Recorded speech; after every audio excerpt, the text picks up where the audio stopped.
ঈমান সম্পর্কে আলোচনা। অবশেষে একটি মারাত্মক বিষয় নিয়ে সামান্য আলোচনা করা প্রয়োজন মনে করছি। সেই বিষয়টির নাম হল বিশ্বাস তথা ঈমান। মোট কথায় বিশ্বাসকেই আমরা ঈমান বলে জানি এবং বুঝি।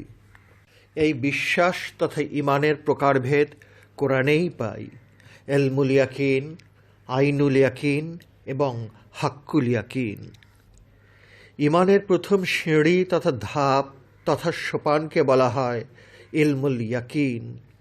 আল্লাহ, ফেরেশতা, কিতাব, নবী, রসুল এবং অদৃশ্যের উপরেও অদৃশ্য বিষয়গুলোর উপর বিশ্বাস করাটাকেই বলা হয় ইলমুল ইয়াকিন তথা বিশ্বাসের প্রথম সিঁড়ি তথা ধাপ। এই বিষয়গুলোর উপর বিশ্বাস করাটাকে বলা হয় ঈমান। যিনি বা যারা এই রকম বিষয়গুলোর উপর বিনা শর্তে মনে প্রাণে বিশ্বাস স্থাপন করে বা করেছে তাদেরকে ঈমানদার বলা হয়। কোরআনের ভাষায় এদেরকেই বলা হয় আমানু।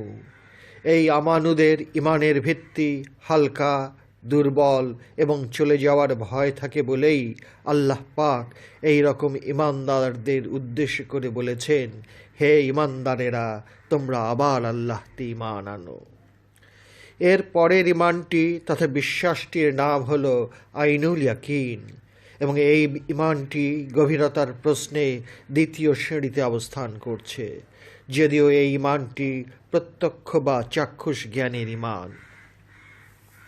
এই ঈমানে রহস্যলোকের অনেক কিছু ধ্যান সাধনার মাধ্যমে দেখতে পাওয়া যায়, তাই ঈমানটি ধ্যান সাধনার আওতায় আসে। তারপরের ঈমানটির নাম হলো হাক্কুল ইয়াকিন এবং এই ঈমানও একটানা ধ্যান সাধনার মাধ্যমে অর্জন করা যায়। এই হাক্কুল ইয়াকিনে সেই পরমাত্মার প্রত্যক্ষ প্রকাশটি দেখা যায়।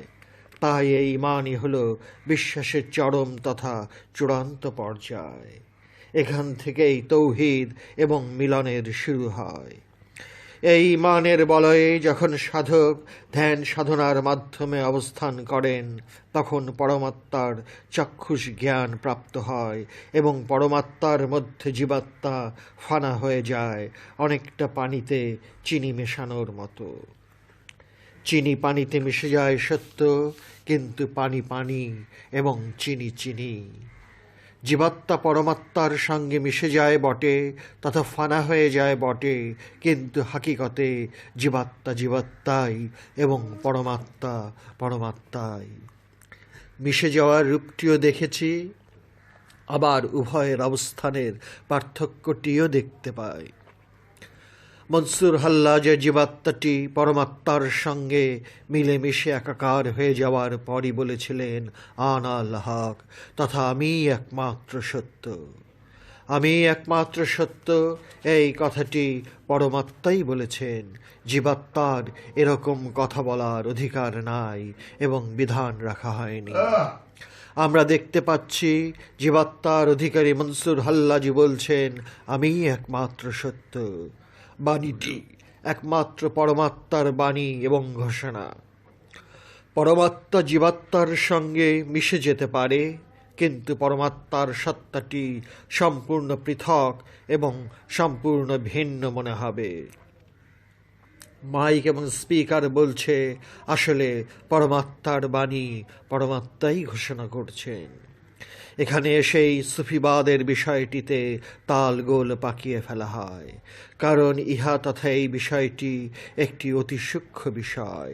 মনে হয় জীবাত্মা আনাল হক ঘোষণাটি দিচ্ছে, কিন্তু প্রকৃতপক্ষে ইহা পরমাত্মারই ঘোষণা।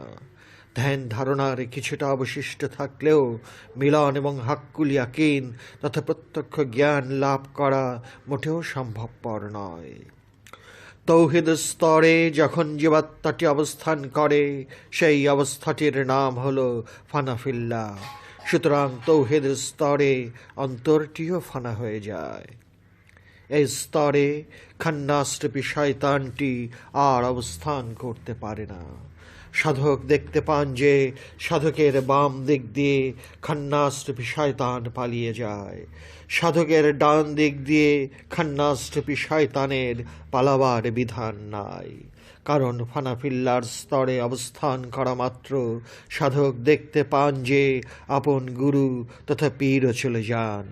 তবে আপন গুরু তথা পীর সাধকের ডান দিক দিয়ে চলে যান, এবং আপন গুরু তথা পীরের ডান দিক দিয়ে চলে যাওয়ার বিধানটি রাখা হয়েছে। সুতরাং গুরু তথা পীর ধরাটাও সেরেক, তবে ইহাই শেষ সেরেক। কারণ গুরু তথা পীর এবং মুরিদের অবস্থানটির মাঝে তৌহিদ থাকে না। তৌহিদে তখনই সাধক তথা মুরিদ অবস্থান করেন যখন সাধক দেখতে পান যে বাম দিক দিয়ে খান্নাসরূপী শয়তান পালিয়ে গেছে এবং ডান দিক দিয়ে আপন গুরু তথা পীর চলে গেছেন। সাধক তখন একা, সাধক তখন সম্পূর্ণরূপে একা। এই একেতে অবস্থান করাই তৌহিদে অবস্থান করা। এখানেই পরমাত্মার সঙ্গে জীবাত্মার মিলন হয়, এবং কোরআনের ভাষায় এদেরকেই মুমিন বলা হয়। মুমিনের পরিচয়টি জানা না থাকলে মুমিনের আগে আসল, প্রকৃত, খাঁটি এই জাতীয় শব্দগুলো ব্যবহার হওয়াটা একান্ত স্বাভাবিক। আগুনের পরশে কালো লোহা লাল টকটকে আগুনের রং ধারণ করে। আগুনের প্রচণ্ড পরশে লোহা গলে পানির মতো হয়ে যায় এবং আগুনের চূড়ান্ত রূপটি ধারণ করে। যত চূড়ান্ত রূপী লোহা ধারণ করুক না কেন, লোহা লোহাই এবং আগুন আগুনই, জীবাত্মা জীবাত্মাই এবং পরমাত্মা পরমাত্মাই। বিশ্বাস নামক শব্দটি সাধকের মনে প্রাণে যতক্ষণ পর্যন্ত অবস্থান করে ততক্ষণ পর্যন্ত সাধক ফানা হতে পারে না। তাই হজরত বাবা জান শরীফ শাহ সুরেশ্বরী তাঁর রচিত মাতলাউল উলুম বইটির ৩৫ পৃষ্ঠার এক স্থানে লিখেছেন যে বিশ্বাস অবশিষ্ট থাকা পর্যন্ত কেউ আল্লাহর ওলি হতে পারে না। কোরআন বলছে ওয়াবুদু রাব্বুকা হাত্তা ইয়াতিকাল ইয়াকিন, তথা বিশ্বাস অর্জিত হওয়া পর্যন্ত তোমার প্রভুর ইবাদত করো। এই কথা দ্বারা অনেক তাফসীর কারক মৃত্যু বোঝাতে চেয়েছেন। তাহলে এত পরিষ্কার বোঝা যায় যে মৃত্যুই বিশ্বাসের শেষ স্তর তথা ধাপ তথা সোপান। এখন প্রশ্ন আসে, মৃত্যু তো নাস্তিক, কাফের ও ফাসেকদেরও হয়, তাহলে মৃত্যুর পর একজন নাস্তিক, একজন কাফের কি করে ইরফান তথা আল্লাহর জ্ঞানী হবে? এখানে আর একটু কথা থেকে যায় যে যদি রিপু ও প্রবৃত্তির কলুষিত খান্নাস রূপটির উপর বিজয় অর্জন এবং এগুলোর বিনাশ তথা এগুলোর মৃত্যু বোঝানো হয়ে থাকে, তাহলে বিষয়টি ঠিক আছে। কিন্তু এই ক্ষেত্রে এই ধরনের ব্যাখ্যার কোনো সুযোগ, কোনো অবকাশ রাখা হয় নাই। তাছাড়া আল্লাহ ইয়াকিনের আওতার বাহিরে বলে কোনো প্রমাণ নাই। তাই এই বাক্য দ্বারা মৃত্যু উদ্দেশ্য হতে পারে না, কারণ মিলনের স্তর বিশ্বাস অবিশ্বাসের ধার ধারে না। মিলন বিশ্বাস অবিশ্বাসের অনেক ঊর্ধ্বে। বান্দার জীবাত্মা যখন পরমাত্মার সঙ্গে মিলেমিশে একাকার হয়ে যায়, তখন সেই মানের স্তর অতিক্রম করে চলে যায়, যাকে বেলায়েত এবং রহস্যলোক পরিভ্রমণ বলা হয়। তাই কোরআন আমাদেরকে বলেছে যে মাত্র 4টি মাস আপন দেহের মাঝে ভ্রমণ করে দেখো যে রহস্যলোকের রহস্যগুলো কত মধুর, কত বিস্ময়কর। সুতরাং পরমাত্মার সঙ্গে জীবাত্মার মিলনরত অবস্থায় আনুষ্ঠানিক ইবাদতটি আর থাকে না। তাই গাউসুল আজম বড়পীর সাহেব বলেছেন, মান আরাদাল ইবাদাতা বাদাল ফিসালি ফাহুয়া কাফিরান, তথা যে ব্যক্তি মিলনের পর ইবাদত করতে চায় সে ব্যক্তি কাফের। মাতলাউল উলুম।